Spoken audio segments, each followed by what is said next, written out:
शेतकरी मित्रांनो, आपण बघू शकता आज या शेतामध्ये आपण ट्रॅक्टरच्या सहाय्याने आपण पावसाळी कांदा पेरला होता, पण त्यामध्ये ह्या वर्षी भरपूर पाऊस झाल्यामुळे आपल्याला नुकसान झालेले। तर पुन्हा एकदा आपण आपल्या त्याच नवीन जोमाने आपण शेतीकडे वळालेलो आणि नवीन जोमाने आपण परत शेती करायलेलो। हे बघू शकता तुम्ही, आता सध्या ट्रॅक्टरच्या सहाय्याने आपण कांदा न पेरता फक्त खत पेरायलो आणि अशा पद्धतीने आपण पाण्यासाठी फटल्या काढायलो। तर आपण खतं कोणते पेरणी केली ती तुम्ही बघू शकता। आपल्याला सुपर फॉस्फेट आपण एकरी एक बॅग सुपर फॉस्फेट आणि दुसरी एक बॅग टाकलेली आपण दुसरी एक बॅग टाकलेली आपण सल्फरची 90% सल्फर म्हणून आहे उर्वरक दाणेदार।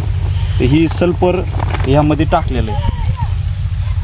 तर सल्फर बघू शकता, हे अशा पद्धतीचे सल्फरचे खतामध्ये मिक्स करून आणि युरिया काय हे तिन्हीचं कॉम्बिनेशन करून आपण या शेतीमध्ये कांद्यासाठी ही पेरणी केलेली आहे। कांद्यासाठी पेरणी केलेली खतांची आणि आपण यामध्ये सध्या फटली काढलेली आहे। यामध्ये आपण कांदा टोकन पद्धतीने लागवड करणार आहेत। पावसाळ्यामध्ये आपण कांदा पेरणी केली ती त्यावेळेस पण कांदा चांगल्या पद्धतीने उगला, पण आपण नवीन पद्धतीने दरवेळेस आपण नवीन प्रयोग करत असतो, त्यामुळे आपण नवीन प्रयोग करायलेलो।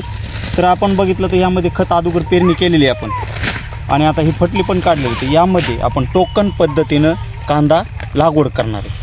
तर ती टोकन पद्धतीने कांदा लागवड करताना तुम्हाला त्यावेळेस मी तुम्हाला व्हिडिओ एक काढून आपल्या चॅनलवर तुम्हाला दाखवल। पण सध्या आपण हे फक्त रोटर मारून आपण ही मेहनत केलेली याची। तर ज्यावेळेस लागवड करायची त्यावेळेस तुम्हाला माहिती देऊ आपण।